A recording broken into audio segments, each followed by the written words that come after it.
आज की कहानी है बेटी के वो पागल पिता। पत्नी अपने पति से कहती है, पत्नी, पता नहीं क्या हो गया हमारी पायल को। कल रात को खाना भी नहीं खाया और रो भी रही थी। अभी सुबह जगाने गई तो फिर से रो रही थी। वजह पूछी तो बस इतना कही कि प्लीज माँ, मुझे अकेला छोड़ दो। मुझे लगता है कि शायद उसे किसी ने प्यार में धोखा दिया है। डर लगता है कहीं वह खुद को नुकसान न पहुंचाए। पति थोड़ी खामोशी के बाद कहता है, ठीक है, मैं देखता हूँ। इतना कहकर वह अपने बेटी के कमरे में जाते हैं। पिता, पायल कैसी हो बेटा? बेटी, प्लीज पापा, मुझे कुछ दिनों के लिए अकेला छोड़ दीजिए। पिता, ठीक है बेटा, मगर एक शर्त है। बेटी, बोलिए। पिता, मैं तुम्हें एक बकवास कहानी सुनाना चाहता हूँ। तुम सुन लो, फिर हम तुम्हें डिस्टर्ब नहीं करेंगे, ओके? बेटी, ठीक है, सुनाइए। पिता, आज से करीब 20 साल पहले एक राजा हुआ करते थे, बेहद अमीर। उनके 2 बेटे थे। बड़ा बेटा बेहद आज्ञाकारी और ईमानदार था। उस राजा को अपने बड़े बेटे पर नाज था। उसकी शादी एक खूबसूरत लड़की से कर दी गई। फिर वह खूबसूरत लड़की, राजा की बड़ी बहू, गर्भवती हुई। घर में खुशियां ही खुशियां छा गई, मगर राजा की जिद थी कि बेटा ही हो।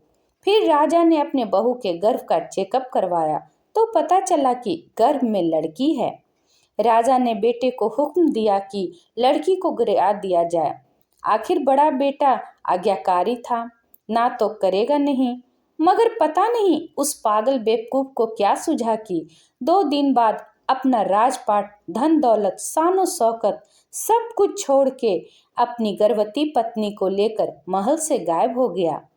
सच कहूं तो वह बड़ा बेवकूफ और पागल था। लोग बेटियों को बोझ समझकर गर्भ में नष्ट कर देते हैं, और एक वह बेवकूफ पागल एक बेटी के लिए तमाम सुख सुविधाओं को ठोकर मार दिया। वह बाप की बात मानता तो आज उसकी जगह राजा होता।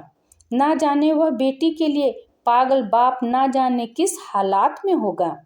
तभी पायल की माँ वहां आकर कहती है कि वह बेटी के पागल शख्स और कोई नहीं, यही तेरे पिताजी हैं, जो तुझे अपनी सच्ची कहानी सुना रहे हैं। तू कहती थी ना कि मम्मी, नाना नानी को तो मैंने देख लिया, काश पापा अनाथ न होते तो दादा दादी का चेहरा भी देख लेती। तेरे पापा अनाथ नहीं हैं। तू बड़ी होकर जिद न करे दादा दादी से मिलने की, इसलिए तुझसे सच छुपाया गया। फिर तेरे पापा ने तेरे पैदा होने के बाद एक कसम ली कि तेरे अलावा दूसरी संतान फिर कभी नहीं बनाएंगे। अखबार में इश्तहार देकर तेरे दादा दादी ने बेटी को लेकर ही वापस आने को कहा। मैंने भी जोर दिया वापस जाने को, मगर तुझे गोदी में उठाकर तेरे पापा ने बस इतना ही कहा, जिस घर में मेरी प्रिंसेस की हत्या का फरमान निकाला गया हो, वहां एक राजा कैसे सांसें ले सकता हूँ। अब नजर अलग था। पायल की आंखों में पापा के लिए सम्मान, उनकी मोहब्बत के लिए ढेरों सारा प्यार और उनकी कुर्बानी के लिए इबादत करने का जी कर रहा था। आंसू थमने का नाम नहीं ले रहे थे, मगर सब कुछ अब सिर्फ पापा के लिए था।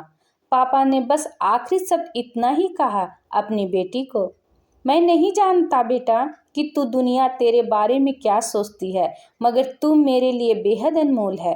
भले मैं आज कहीं का राजा नहीं रहा, मगर तू कल भी और आज भी और सदा ही मेरी प्रिंसेस ही रहेगी। बेटी ने दौड़कर अपने पापा को गले लगाकर रोते हुए कहा, आप असली राजा हो और मैं आपकी प्रिंसेस। सबकी पलकें गीली थी, मगर वह एक नई सुबह की शुरुआत थी, जहां प्रिंसेस फिर से अपने सियासत में लौट आई थी। बेटियां माता पिता की जान होती है, उनकी आन बान और शान होती हैं। सच्ची तो कहा, हर एक पिता की बेटी प्रिंसेस ही तो होती है। इस कहानी पर आपकी क्या राय है, कमेंट करके ज़रूर बताइएगा। और हाँ, पसंद आया है तो प्लीज़ लाइक एंड सब्सक्राइब करना ना भूलें, और हाँ, शेयर करना भी ना भूलें। इसी तरह और भी कहानी सुनने के लिए कृपया बेल आइकन बटन को दबाना ना भूलें। वीडियो देखने के लिए आपका बहुत बहुत धन्यवाद।